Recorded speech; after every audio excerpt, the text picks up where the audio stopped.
जो घेराव हो रहा है 1 तारीख को, चलो जयपुर जो कार्यक्रम हो रहा है, किस कारण से हो रहा है, उसकी जो पीड़ा है, उसका जो दर्द है, वो आप सबके सामने मैं रखना चाहता हूं। मुझे लगता है कि आप भी जब चर्चाएं करते हैं, आपस में साथ में बैठते हैं, और आपके माध्यम से जो दर्शक देख रहे हैं उनके सामने भी एक बहुत बड़ा प्रश्न ये रहता है कि हमारे युवाओं के भविष्य का क्या होगा।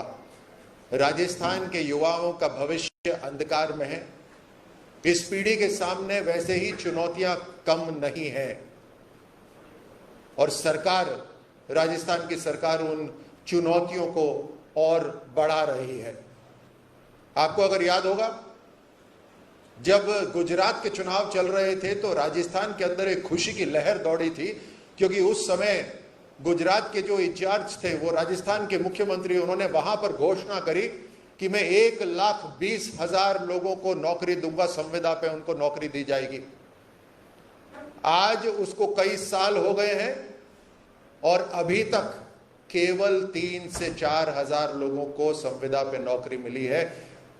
ऐलान बड़े बड़े करते हैं, ऐलान करा 1,20,000 का, और ऐलान करने के बाद जब खुशी की लहर दौड़ पड़ी तो फिर बोलते हैं कि 3 साल का कार्यकाल को 1 साल माना जाएगा, और फिर कहते हैं कि 15 साल कम से कम करे हो तब हम संविदा पे उनको नौकरी देंगे।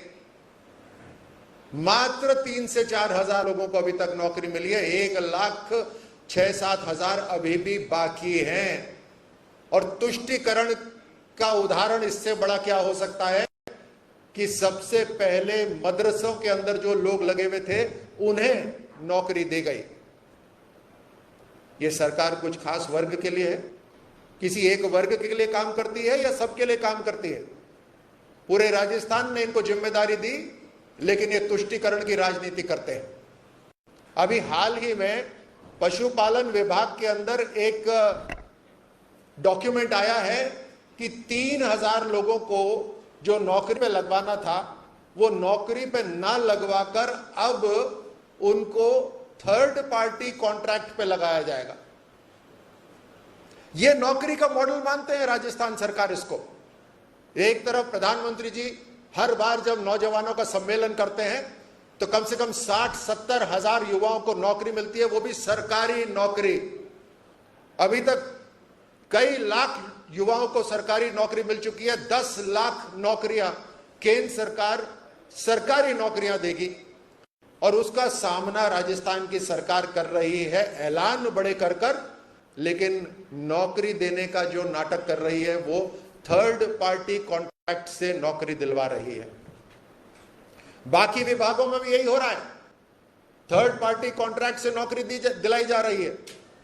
6,000, 7,000 या 8,000 रुपए के अंदर महीने की नौकरी, ये राजस्थान का नौकरी देने का मॉडल है। ये तो नौकरियों की बात हुई, और युवाओं को जो उनका भविष्य के लिए तैयारी की बात है। ना स्कूल के अंदर टीचर हैं, ना स्कूल के अंदर कमरे हैं। अंग्रेजी स्कूल है तो अंग्रेजी टीचर नहीं है, ना कॉलेजेस इनके सही तरह काम कर रहे, ना विषय इनके सही हैं, पूरे विषय नहीं है। और ये जब इम्तिहान भी कराते हैं वो पूरे राजस्थान उससे पीड़ित है कि बार बार इनके पेपर लीक होते हैं। एक सांसद होने के नाते हम जब भी किसी एकेडमी के सामने से निकलते हैं तो वहां के नौजवान हमें घेर लेते हैं और पूछते हैं कि हमारे भविष्य का क्या होगा, आप कुछ समाधान निकालिए। उनकी पीड़ा आप सब भी समझ सकते हैं, जो एकेडमी के अंदर हजारों रुपए लगाकर तैयारी कर रहे हैं इम्तिहान की, न जाने कौन सी अपनी जमीन बेचकर, अपना शहर छोड़कर दूसरे शहर में जाकर तैयारी कर रहे हैं। उस पूरे 1 साल की तैयारी का नुकसान, उसकी भरपाई कौन करेगा? हजारों लाखों रुपए खर्च हो जाएंगे, लेकिन पेपर फाइनली रद्द हो जाएगा। इन्होंने अपनी आमदनी का एक जरिया बना रखा है पेपर लीक को। पूरे देश के अंदर इंफ्रास्ट्रक्चर डेवलपमेंट हो रहा है, उस इंफ्रास्ट्रक्चर डेवलपमेंट के कारण आज पूंजी निवेश हो रहा है, इन्वेस्टमेंट आ रहा है, बाहर से कंपनियां आ रही हैं, राजस्थान के अंदर कौन सी कंपनी आई पिछले 5 साल के अंदर? राजस्थान के अंदर कौन सा इंडस्ट्रियल एरिया है जो पिछले 5 साल के अंदर तैयार हुआ? एक भी नहीं है। ये इनका युवाओं को नौकरी देने का राजस्थान का मॉडल, और वो जो एजेंसी इन्होंने बनाई हुई है नौकरी दिलाने के लिए, आरपीएससी, वो तो नमूना ही बन गई है अपने आप के अंदर। कौन नियुक्ति देता है उसके अंदर? राजनीतिक मुख्यमंत्री।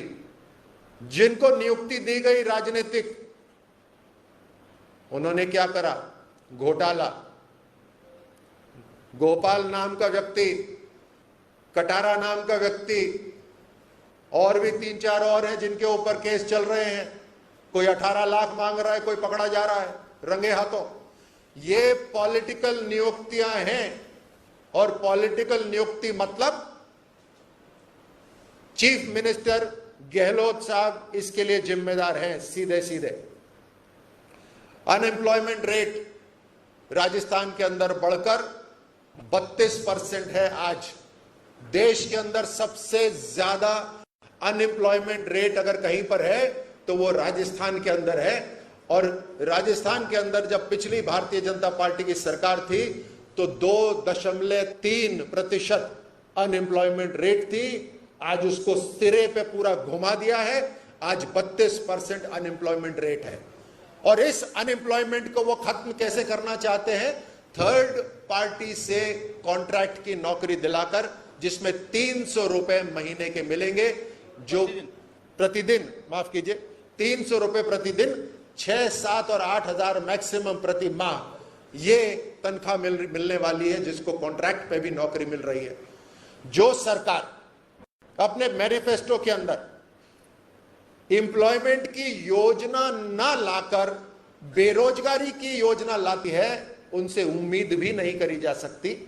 बेरोजगारी भत्ता देंगे, ये इनकी योजना थी कि बेरोजगारी भत्ता देंगे, कमाल कर देंगे हम।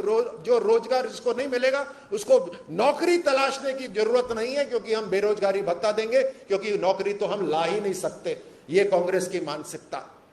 और भत्ता देंगे उस समय इन्होंने वादा करा, और उसके बाद इन्होंने क्या कहा कि आपको नौकरी करने के लिए आना पड़ेगा, सरकारी विभाग के अंदर काम करना पड़ेगा, तब आपको बेरोजगारी भत्ता दिया जाएगा। 3,500 के करीब है बेरोजगारी भत्ता। आने जाने के अंदर अगर पेट्रोल में ज्यादा नहीं लग जाए तो मेरा नाम बदल दीजिएगा। सबसे महंगा पेट्रोल राजस्थान के अंदर, और बेरोजगारी भत्ता लेने के लिए आपको विभाग में काम करने के लिए आना पड़ेगा, और मिलेगा कितना? 3,500 रुपए। यह राजस्थान का मॉडल है, शानदार। इसको पूरे देश के अंदर प्रचलित करना चाहिए। ये गहलोत मॉडल पूरी की पूरी राजस्थान की युवा पीढ़ी को इन्होंने डुबो दिया। ना विजन है, ना काम करने की इच्छा है। और बढ़ोतरी किसकी हुई है? आप देखिए, एक परिवार है जिसने आरएएस का पूरा इम्तिहान पास कर लिया। भाई इंटेलिजेंट होंगे, शानदार। क्योंकि यह समझदारी राजस्थान में शायद नहीं है जितनी समझदारी एक परिवार के अंदर है। यह है सत्ताधारी पार्टी, और इसके खिलाफ अभी तो हमने सिर्फ युवाओं की बात करी है यहां पर बैठकर। लॉ एंड ऑर्डर हुआ, महिला दुष्कर्म हुआ, किस तरह से गुंडागर्दी अपराध राजस्थान में बढ़ रही है, किस तरह से भ्रष्टाचार बढ़ रहा है, उसकी तो आज हमने चर्चा ही नहीं करी। इस गुस्से को राजस्थान की जनता चुनाव में दिखाएगी, इनका सफाया करेगी। भारतीय जनता पार्टी, और खासतौर से आज शहर और ग्रामीण, यहां पर 1 तारीख को हमारे सभी साथी यहां पर इकट्ठे होंगे राजस्थान के नौजवानों की आवाज बनने के लिए, और इस सरकार को बाहर खदेड़ने के लिए संकल्प लेने के लिए। बहुत बहुत धन्यवाद। कोई प्रश्न हो?